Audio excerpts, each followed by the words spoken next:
Hola, hola, ¿qué tal? Muy buenas noches a todos. Como cada viernes les queremos dar la bienvenida a su programa, El Show de los Hijos Pródigos. Come back to home. Very well. Bueno, como se lo estuvimos anunciando durante la semana, el día de hoy tenemos una sorpresa muy especial.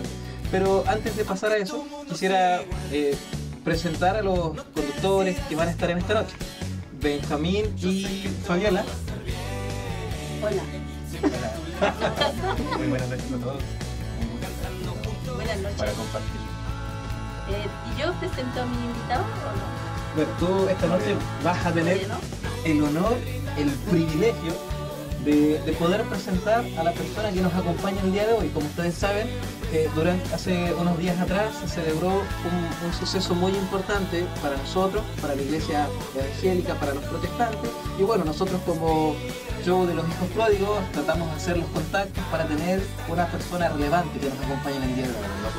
No podíamos dejar pasar este suceso. Esta fecha tan importante. Así que, Fayolita, por favor, ¿nos puedes presentar al invitado? Y es por eso que, bueno, con nuestro contacto del Instituto Bíblico, nosotros pudimos traer a nuestro historiólogo. Trajimos a nuestro historiólogo, antropólogo, psicólogo y teológico. Estudió en la Universidad de Harvard. Tiene un máster en antropología también y fue contemporáneo de Lutero, aunque ustedes no lo crean. Se baña en leche de cabra, por eso que aún lo tenemos aquí, y queremos presentar a ustedes a nuestro gran invitado, nuestro querido doctor teólogo Patrick Dale. Hello, nice to meet you. Thanks for the applause. It's very wonderful. Muchas gracias por los aplausos. Es un placer estar aquí esta noche. Sí, hablo en español un poco extraño, pero estamos bien acá. No es que nos falte presupuesto para un invitado, sino que estamos trayendo lo mejor de lo mejor a este Así programa. es. Me siento honrado de estar esta noche con ustedes.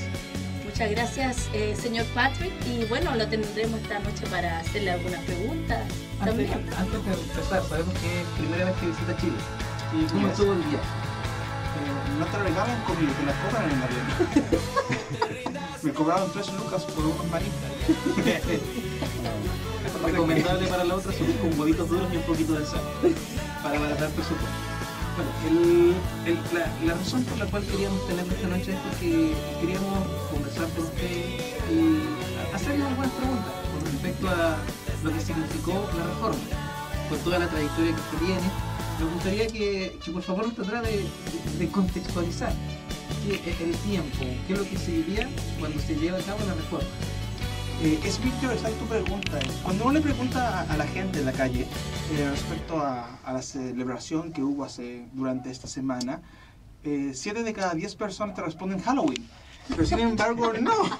La celebración de esta semana no fue Halloween, ni el Día de los Muertos, ni la fiesta de la parroquia, ni nada de esas cosas. La celebración del 31 de octubre que vivimos hace unos días atrás fue una celebración importantísima para el pueblo evangélico. Celebramos los 500 años de la Reforma Protestante. Por favor, ese ruido apáguelo, por favor, gracias. Me desconcentra. Thank you. ¿Y que no va a venir más? Thank you very much. Y los 500 años de la Reforma Protestante. Y a pesar de que se ha hablado mucho, se ha mencionado a veces las iglesias en todo este tiempo, pero en verdad, ¿qué significa la Reforma Protestante? ¿Qué significa para nosotros como pueblo cristiano evangélico esta celebración? Y espero que ustedes lo sepan, porque yo vine a conversar con gente culta. La verdad, don Patrick, es que nosotros confiamos en su conocimiento. A pesar de eso, tenemos algunas ideas, algunas nociones en realidad. Con que algo... No sé, por ejemplo, el contexto histórico, del Renacimiento, de la Edad Media, cosas oscuras a nivel eclesiástico, por decirlo así, que pasaron en esa época, que dio paso a esta revolución, por decirlo así, de la iglesia protestante. Pero, desde su punto de vista, ¿de qué forma cree usted que el Renacimiento tal vez pudo influir en esto? Bueno, primero que todo, antes de hablar del Renacimiento en sí, aclarar para las personas que no conocen en su casa y que nos escuchan por primera vez, la Reforma es un movimiento religioso que nace en el siglo XVI con un fin, llamémosle espiritual, que Dios permitió, que es purificar a su iglesia, purificar las conductas, la doctrina y las prácticas que se estaban teniendo. Ante eso es muy interesante, porque como movimiento estuvo influenciado por cosas que Dios permitió, entre ellos aspectos históricos, sociales, personales. Y lo que tú preguntabas del Renacimiento, hay que hablar un poco de historia para entender. La iglesia, desde que nace con la muerte de Cristo, es una iglesia muy particular y especial. La iglesia de primero, segundo hasta tercer siglo es una iglesia muy poderosa, una iglesia que vivió la persecución muy intensa del Imperio Romano. Hubieron miles y miles de personas muertas defendiendo la fe. Fue un periodo espiritualmente muy potente. Los dones del Espíritu Santo florecían de Igual una que manera... ahora. Claro, igual que ahora. Florecían de una forma espectacular y maravillosa. Pero también con el paso del tiempo, ese tono espiritual que tenía la iglesia fue bajando. En parte cuando se hizo una iglesia legal, cuando se terminó el tiempo de persecución, la iglesia comenzó poco a poco a organizarse, a ordenarse. Fue muy estructurada siempre desde lo moral, desde lo ético.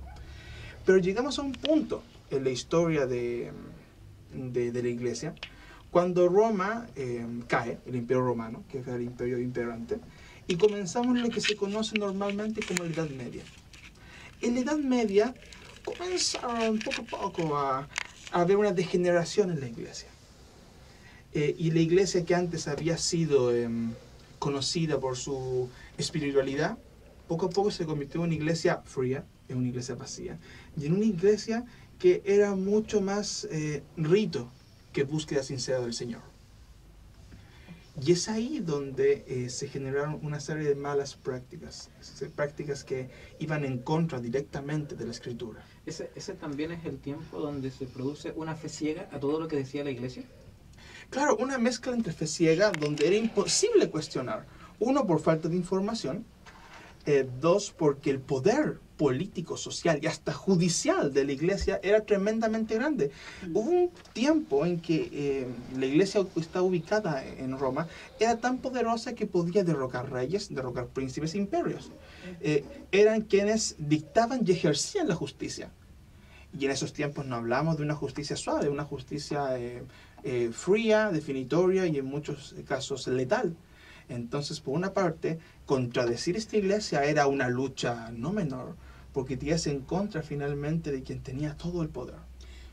Cabe destacar, Patrick, que esta iglesia, bueno, el tiempo en el que estamos hablando es la iglesia que nace desde Cristo, desde los apóstoles, desde los seguidores de Cristo, y con el tiempo se fue convirtiendo en una iglesia, la iglesia católica, como la que tomó el liderazgo en Roma. Claro, aquí un poco más para atrás, pero sí, va a ser lo correcto. La iglesia como tal es iglesia de Cristo. Ha sido siempre una y se mantiene como una. Como tú dices, Fabiola, cuando la iglesia se convierte en un ente oficial en el imperio, porque tienen que entender, los primeros siglos la iglesia era clandestina. No te podías juntar a orar, no te podías juntar a leer la palabra, no te podías juntar a un culto. Y si lo hacías y eras descubierto, justamente... A los leones. Era un... de muerte. Justamente. De cárcel. La iglesia fue iglesia de Cristo hasta ese tiempo.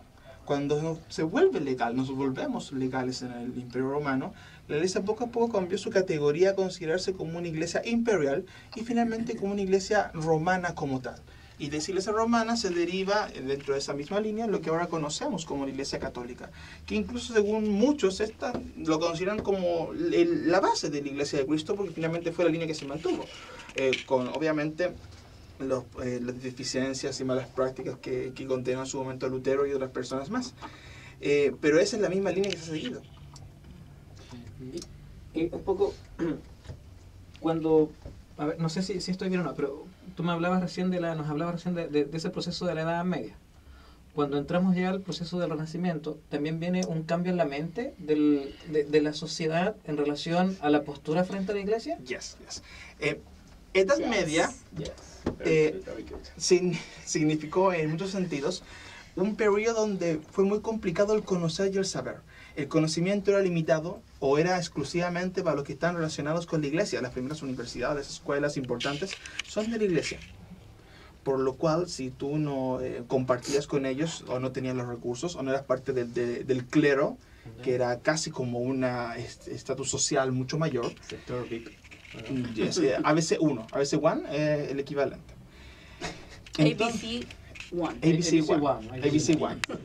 Si no tenías... escuchan ABC1. Claro, ABC1. Si no tenías ese acceso o conocimiento mayor, no podías estudiar ni aprender. Por ende, el nivel de conocimiento era bajo. Y todo lo que, como dijeron hace un rato, decía la iglesia era no cuestionado bajo ninguna forma.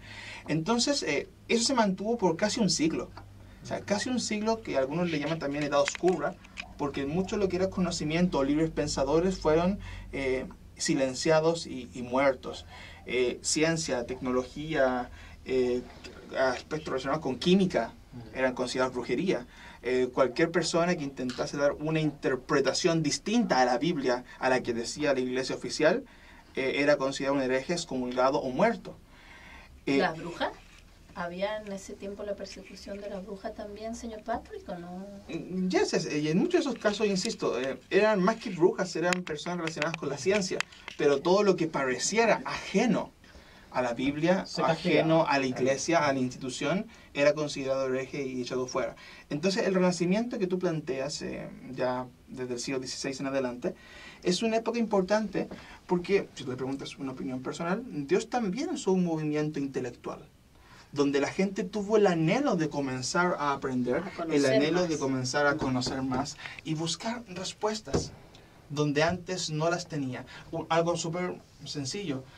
Leer la Biblia, que no estaba traducida a los idiomas locales, no podías. Tenías que saber latín, tenías que saber los idiomas que utilizaba la iglesia. Claro. Y eso significaba tener estudios, y tener estudios no lo podías tener fácilmente. Aparte de eso, el acceso a una Biblia era difícil. Los libros eran libros a mano. Sí. O sea, comprar masivamente libros hasta la invención de la imprenta unos siglos después era imposible. Sí. Yo había leído que comprar una Biblia podía llegar a costar el sueldo de todo un año de un obrero.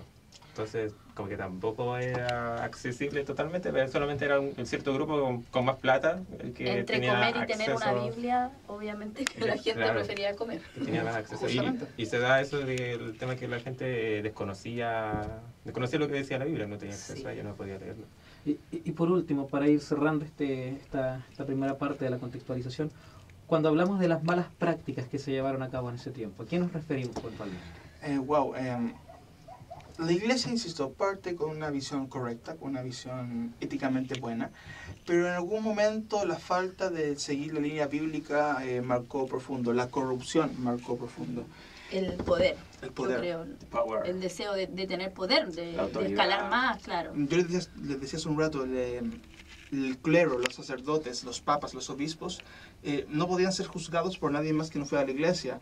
Prácticas políticas sociales eran tremendas. Y la gota que rebalsó el vaso, que fue lo que gatilló el aspecto de la reforma luterana, fue lo que se denominó el pago de indulgencias, o de las bulas, como algunos le llaman también. Porque en ese caso, derechamente, ¿qué es lo que hacía la iglesia? ¿Tú quieres recibir perdón? Tú pecaste, Fabiola, tú pecaste. Yes, mucho, very much. Yo como jefe de la iglesia, si tú me pagas joyas, reliquias o oro, yo puedo darte un certificado que dice tú eres perdonada, tú y tu familia. Puedes ir al cielo. Y si no tengo plata. Puedes salir más rápido del purgatorio. Y si no tengo plata. Tenés que pagar más tiempo en el purgatorio. Oh my gosh. Entonces la presión que se generaba a las personas era tremenda. Imaginar que todos pecamos, todo hijo de Dios peca. Hasta el día de hoy nosotros mismos estamos todos los días en pecado. E imagínense pagar cada vez que nos requiriéramos un perdón. Y no hablamos de pagos pequeños.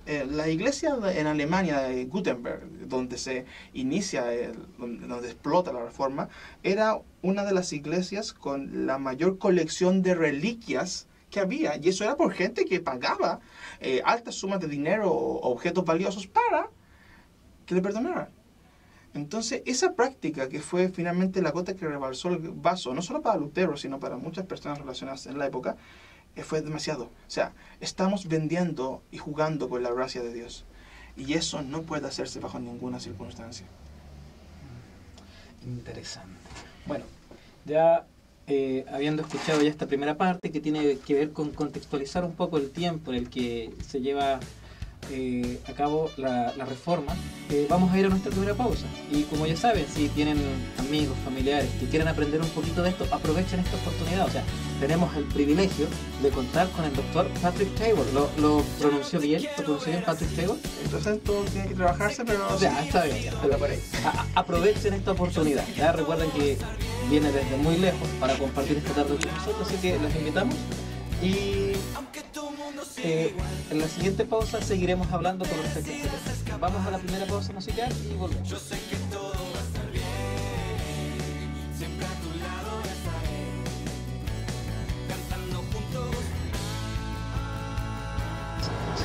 Buenas noches, ya estamos de regreso en su programa, El Show de los Hijos Pródigos.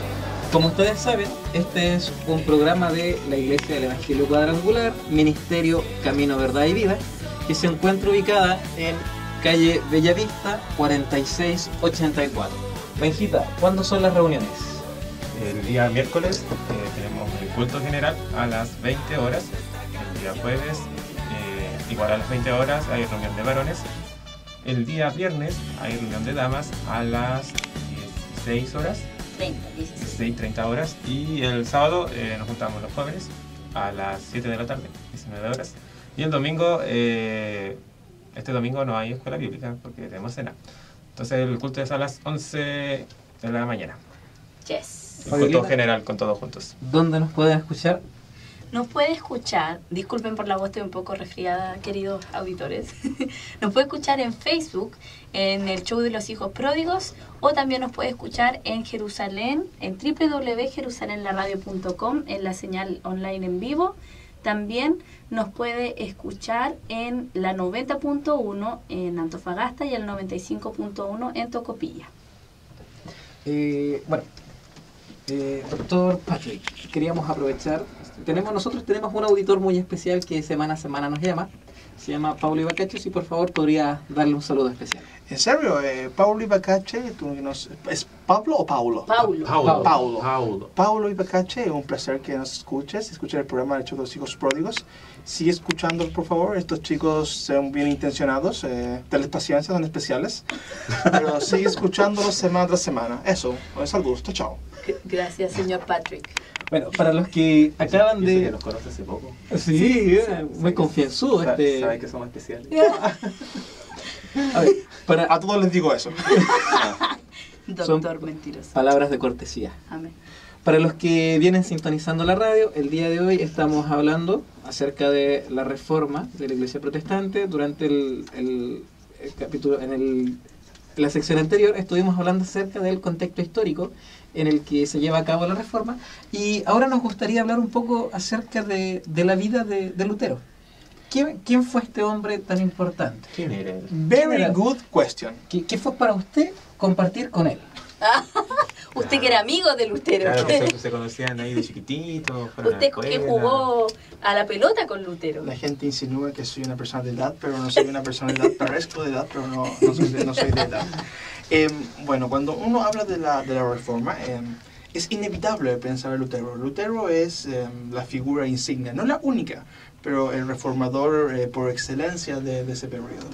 Como estuvimos hablando en la sección anterior, la iglesia la iglesia romana cayó en un momento de crisis cuando su aspecto moral cayó por el piso y comenzaban a vender la salvación. Muchos estudiosos hablan de los motivos de por qué se hizo eso. Algunos hablan directamente de que era para que la iglesia tuviera fondos para construir nuevos templos, incluso nuevos hogares, nuevos castillos. Cosa que es bastante cierta dentro de lo posible. O sea, hubo un periodo de crecimiento económico. Lutero, junto con otros reformadores también, comenzaron a cuestionarse. Definitivamente, oye, pero no me calza la escritura, lo que dice la Biblia, lo que no cuadra con lo que estamos haciendo como iglesia. Y ahí es cuando yo les decía el bloque anterior de la importancia de esta revolución intelectual. Porque lo que hace Lutero, este teólogo y monje, que era un profesor universitario en Alemania, sabía el nombre, la Universidad de Wittenberg, fue acercarse a la Biblia.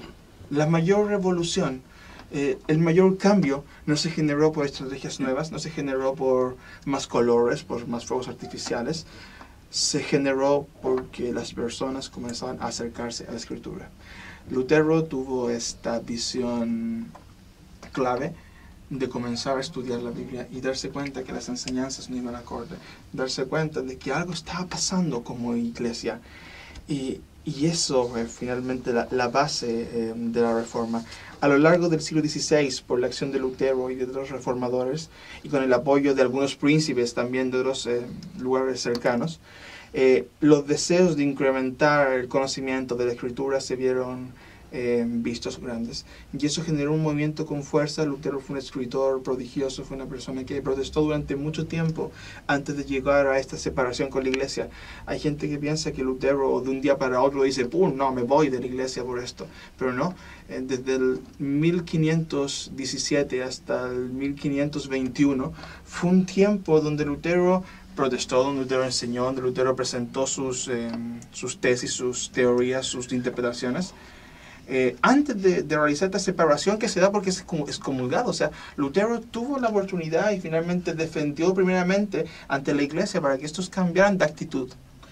Disculpa, ¿Lutero en algún tiempo de su vida pudo estar en Roma, en el centro de la iglesia? En Roma directamente no, pero sí trabajó en Alemania y en algunos momentos cuando fue juzgado, porque recordar que, o sea, al hacerse la idea, si Lutero dice un mensaje que va en contra de la iglesia poderosa, lo primero que le hicieron fue que pasó de juicio en juicio, estuvo años escondido, ¿no?, de la autoridad romana que lo buscaba para tomarlo, aprenderlo. Lutero no descansa. Y tuvo que estar realmente escondido. No pudo llegar a Roma, pero sí tuvo influencia en países no solo de Alemania, sino que de la zona de Europa. Solo por mencionarlo, aparte de Lutero, ¿qué otras personas también fueron importantes durante este proceso? Por tiempo destacar solamente uno, casi un siglo antes de Lutero, Juan Hus. Uno reconoce a Lutero porque obviamente fue quien lo logró concretar, no comenzó, sino que concretó finalmente la Reforma. Pero casi un siglo antes Juan Hus ya estaba diciendo o estaba exponiendo los mensajes que Lutero había expuesto. O sea, esta necesidad de volver a la Escritura no era solamente el sentir de una persona, si yo lo veo como que Dios comenzó a mover los corazones de las personas en un periodo similar, porque por algo Lutero fue escuchado por un grupo importante de personas, por algo la iglesia finalmente se divide en lo que es protestante y la iglesia romana, y eso es porque el mensaje de Lutero caló profundamente. O sea, yo me imagino que para Lutero tiene que haber sido, por un lado, maravilloso recibir esta iluminación, iluminación de parte de Dios con respecto a todo lo que pasaba. Pero por otro lado tiene que haber sido una lucha en su interior. Porque Lutero, como tú dices, tiene que haber sido una persona que durante muchos años se educó bajo ciertas normas. Y que de un día a otro, todo lo que él creía fuera echado por tierra. O sea, para él tiene que haber sido difícil. ¿Hay algo que hable más o menos sobre cómo vivió Lutero esa época de su vida?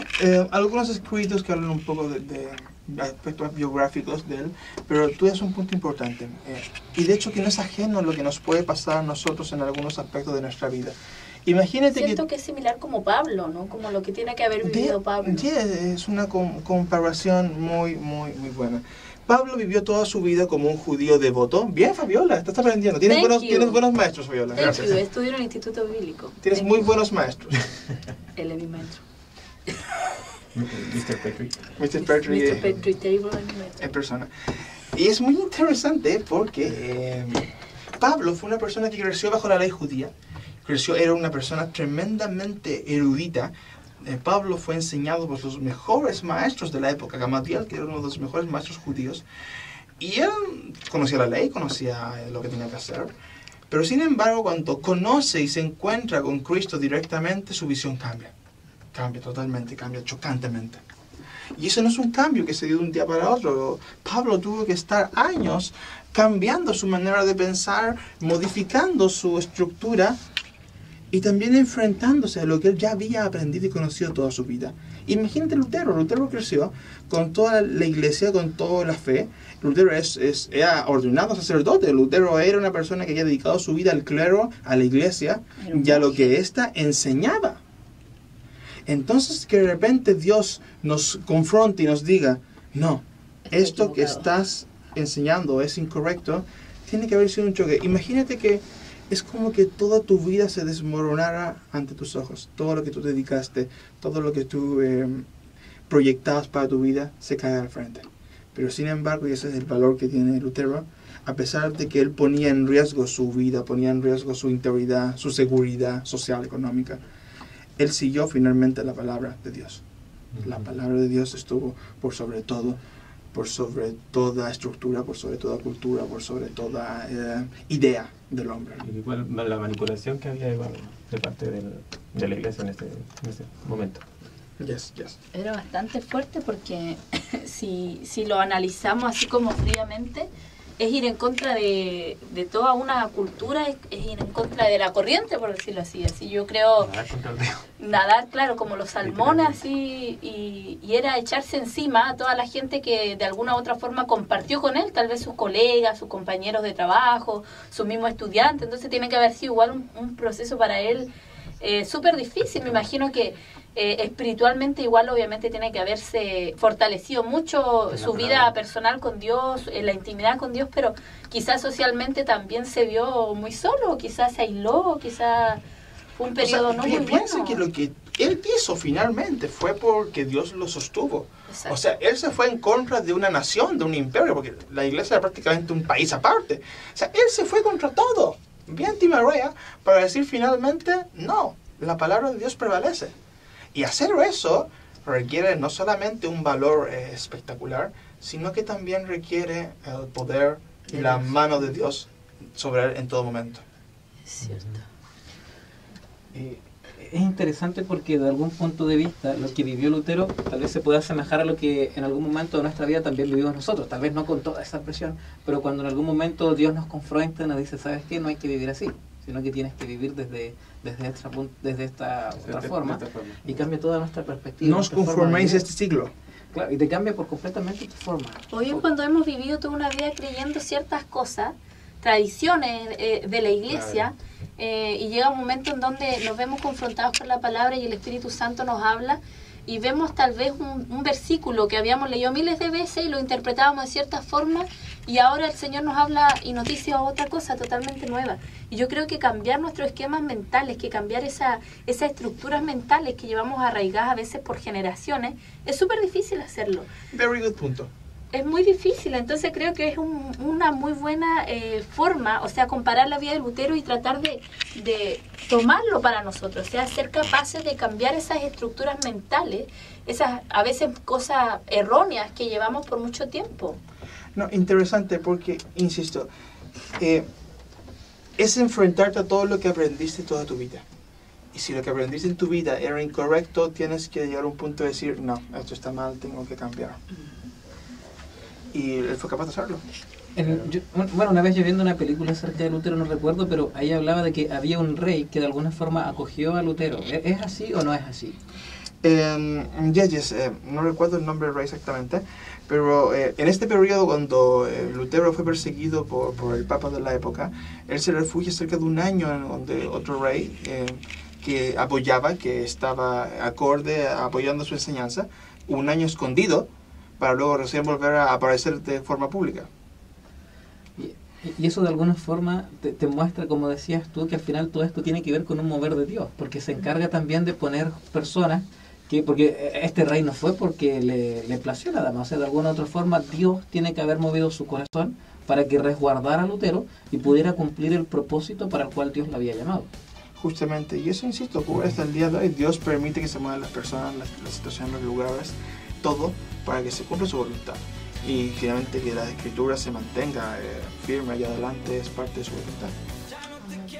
Bueno, vamos a nuestra segunda pausa musical y como saben, a la vuelta de esta canción continuaremos hablando con respecto a lo que significa hoy en día para nosotros este suceso, este mover tan grande que se generó hace 500 años atrás. Así que vamos a la canción y nos encontramos en un momento.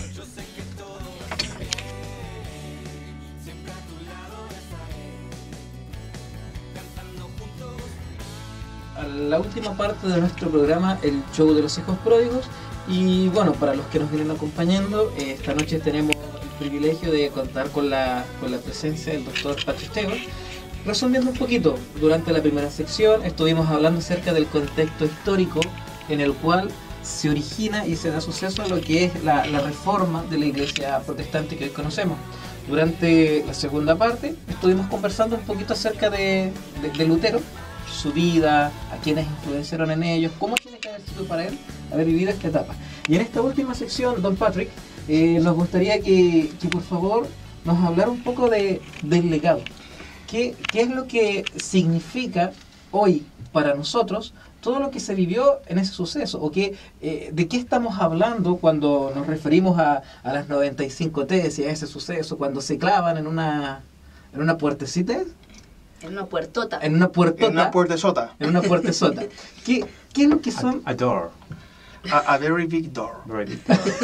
¿Qué es lo que vienen siendo las 95 tesis? ¿En qué consistían? ¿Y qué significan para nosotros? ¿Por qué escribió tanto el caballero? Very Primero big. que todo. Se emocionó, 95 tesis, hay que echarle. O sea, con suerte nosotros terminamos una tesis. Claro, Algunos. Nos demoramos un año. En hacer Haciendo Una tesis. Y Lutero escribió 95 tesis. y a mano. Entonces, ¿qué lo llevó a hacer tanto trabajo? Bueno, cuando uno habla de la reforma, uno inevitablemente recuerda el suceso de las 95 tesis colgadas en la puerta, en la Big Door, en la Very Big Door de la iglesia de Gutenberg. And it's very interesting because Es muy interesante porque thank you, es que a veces se me va el idioma, se me confunde. Estamos preparados para eso. Porque es el puntapié del gran debate. Es el puntapié del debate teológico que vino de ahí en adelante y la posterior separación de la iglesia. Es finalmente el grito de molestia y de un celo santo por la palabra, donde Lutero escribe estas 95 tesis que aunque en su mayoría, perdón, el idioma, tú sabes, aunque en su mayoría estaban enfocadas al problema de las indulgencias, eran tesis referentes a lo que la iglesia podía o no podía hacer respecto a sus roles con la salvación y la gracia, sí tienen un valor hasta el día de hoy valioso.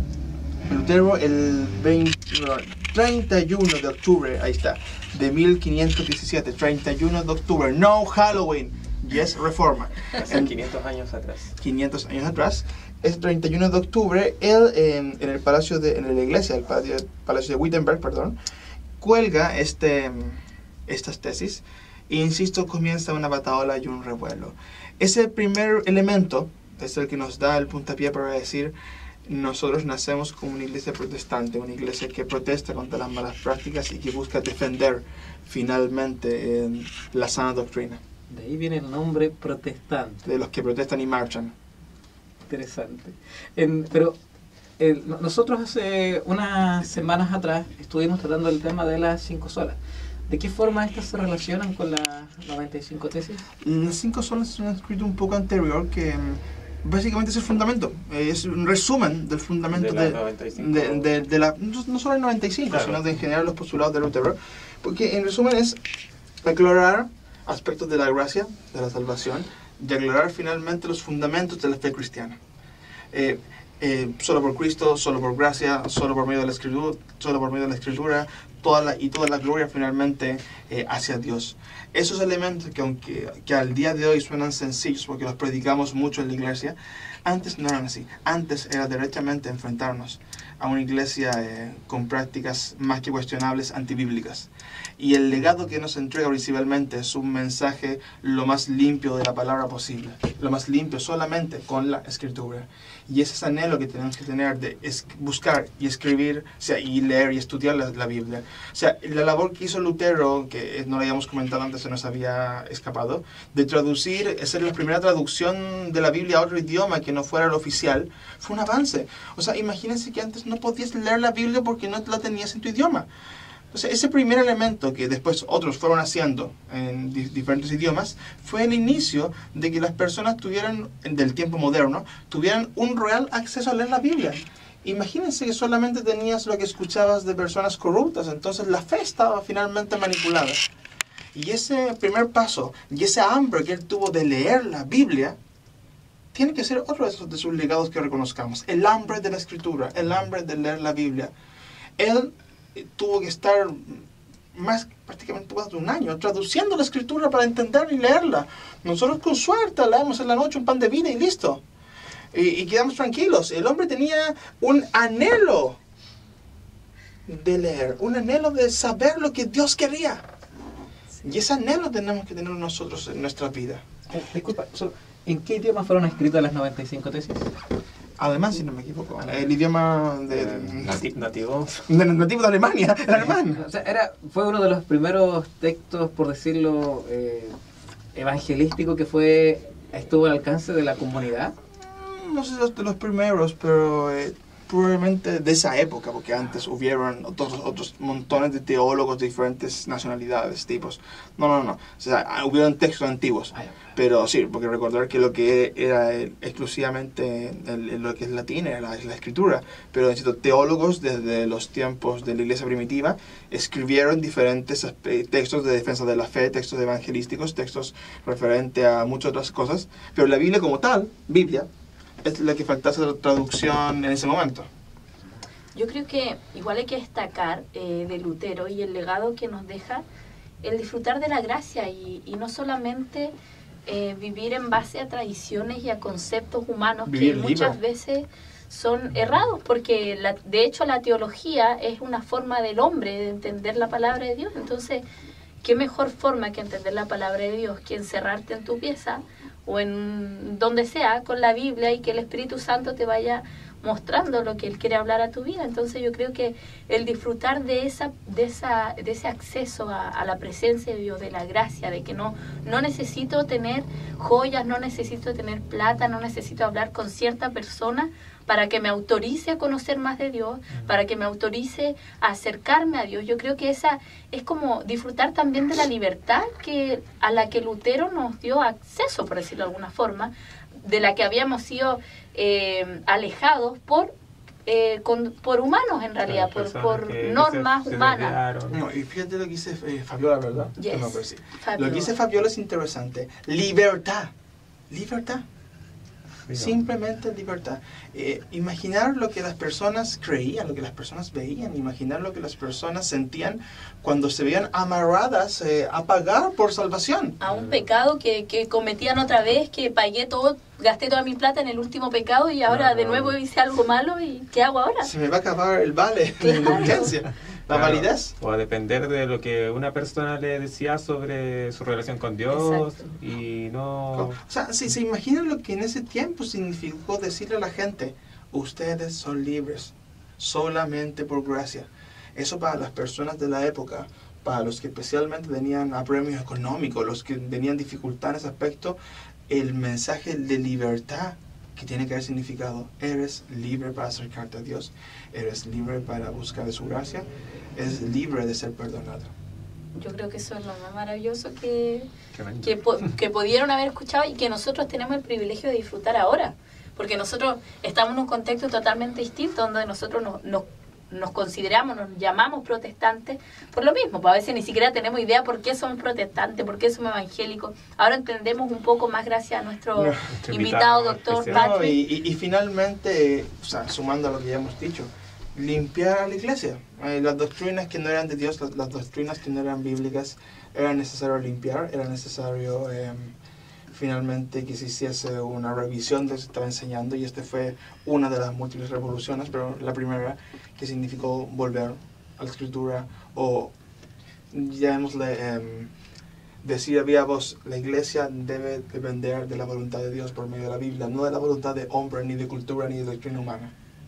Yo creo que de alguna forma es importante conocer todo esto porque, claro, como decía Fabiola, nosotros no tenemos el cargo de conciencia de tener que juntar hasta la última chaucha. Y como les comentaba... Dinero. Claro. Lo que pasa es que... Te di laucha, un ratón. No, lo que pasa es que... ya, no es un ratón. Dinero. Thank you. Money. Términos que ocupamos en Chile. Chaucha tiene que ver con hasta el último peso. Ustedes, los chilenos, su idioma. Sí, pero si te quedas un tiempo más con nosotros, vas a tener la dicha de poder comprendernos un poquitito más. Se va a acostumbrar y lo va a hacer todo. El hecho es que, bueno, cuando yo veía esta película que hablaba de la reforma de Lutero, ahí mostraban distintas situaciones y en una parte mostraban a una familia con mucha necesidad económica Y se reflejaba el dolor y el sufrimiento, porque lo único que quería la madre era poder pagar la indulgencia para que su hija pudiera ser... Su casa. Claro, para que ella, su familia pudiera ser salva y no tenía por dónde, versus las otras personas que sí tenían cómo hacerlo. Y muchas veces creo que nosotros no valoramos estas cosas, como nosotros no tuvimos que luchar por ello, no tuvimos que... Uy, a rato se me pega tu acento. No tuvimos que luchar por esto, sino que simplemente tenemos la dicha de recibirlo. Muchas veces no lo valoramos, como comentábamos acá. ¿Cuánto tiempo dedicamos a estudiar la Escritura? ¿Cuánto tiempo dedicamos a vivir o a acercarnos a Dios? Cosas que antes tal vez la gente se la había privado por ignorancia, por falta de... porque no se les quería informar, pero hoy día nosotros lo tenemos y no lo valoramos. Entonces, de alguna forma, todo esto de verdad marca nuestras vidas. Y no sé si para los que salieron la semana pasada a marchar, a celebrar, fue lindo ver una columna larga de gente que estaba celebrando y dándole gracias a Dios por este suceso, evento. por este evento, por lo que Él hizo. Bueno, una última cosa que decir solamente, valoremos la historia de la iglesia, valoremos lo que Dios ha permitido que hagan sus hijos por nosotros. Y no sé, pensando, no cometamos el mismo error. Porque nosotros vemos, como nos comentaba Patrick, en un comienzo una iglesia avivada por el Espíritu Santo. Pero en un momento se comienza a alejar de Dios, comienza a enfriarse y comienza a vivir todo este suceso que fue lamentable para la iglesia. Entonces, no conformarnos con lo que estamos viviendo. Muchas veces nosotros nos conformamos con que el Evangelio se predica, pero con ir a la iglesia el domingo, con cantar, con dar el diezmo. Pero ni Dios quiera que el día de mañana terminemos transando cosas que ya Dios había ganado para nosotros, porque muchas veces sin querer nos vamos envolviendo en la frialdad. Entonces, si esa iglesia que vivió tan apasionada, de un momento a otro se enfrió, entonces el llamado que nos queda es guardar, atesorar todo lo que Dios ha hecho y disfrutar las bendiciones que Él nos ha dado, su gracia, su palabra, disfrutar la salvación. Disfrutar de su presencia también, pues ese tiempo de intimidad con Él. ¿Algún otro comentario? No, caballero. Bueno, para finalizar, queremos primeramente despedirnos, agradecerte, Patrick, thank you. Gracias por habernos acompañado y esperamos ¿por qué no?, en 500 años más, poder estar de nuevo contigo compartiendo este tema, dialogando contigo, escuchando de toda la sabiduría, de todo lo que has aprendido a lo largo de este tiempo. Así Vaya a guardarse leche de cabra y vuelve en 500 años. Claro, lo llevamos para otro aniversario importante. Bueno, para finalizar, como ustedes saben, este programa pertenece a la Iglesia del Evangelio Cuadrangular, Ministerio Camino, Verdad y Vida, que se encuentra ubicada en calle Bellavista 4684, y si ustedes nos quieren acompañar, tenemos distintas reuniones durante la semana. Los días miércoles a las 8 de la noche, un culto de adoración, se comparte un mensaje. Los días jueves a las 8 de la noche también, reunión de varones, quedan todos los varones cordialmente invitados. Los días viernes a las 4:30, reunión de damas para las que quieran participar. Y los días sábados a las 7 tenemos una reunión de jóvenes, les esperamos a todos, ahí estamos para compartir, aprender y gozarnos en el Señor. Y el día domingo tenemos escuela bíblica de 10 a 11 de la mañana y a las 11:30 el culto, pero por esta semana la reunión no tenemos escuela bíblica porque se celebra la Cena del Señor. Así que los que nos quieran acompañar quedan cordialmente invitados. ¿Alguna palabra? Saludos. Dar un saludo a todos los que nos estaban escuchando por Facebook, a Patricia Salazar, Nicole Guardia, Pauli Bacache, María Elías, la Fabiera no. Gracias. Al Mauricio Fonsalida, Felipe Bravo. Bueno, ya porque nos están escuchando por radio igual, un saludo y gracias por escucharnos, y esperamos que hayan podido reflexionar y recibir esto como una bendición de parte de Dios. Amén. Así que muy buenas noches y los dejamos cordialmente invitados a esta próxima semana a las 9 de la noche, Radio Jerusalén. Recuerden el show de los hijos pródigos, tenemos un programa que ya estamos preparando para esta próxima semana, así que buenas noches, que el Señor les bendiga a todos y Nuevamente, Patrick, nos despedimos y gracias por acompañarnos. Pero ¿quién te va a decir? Good night, descansen bien, duerman, tomen su leche y que tengan un buen día, oren al Señor y nos vemos pronto. Y escuchen, estos chicos son buenos en el fondo, sí, escúchenlos. Chao, chao. Muchas Bye, gracias, bye, que el bye. Señor les bendiga. Hasta luego.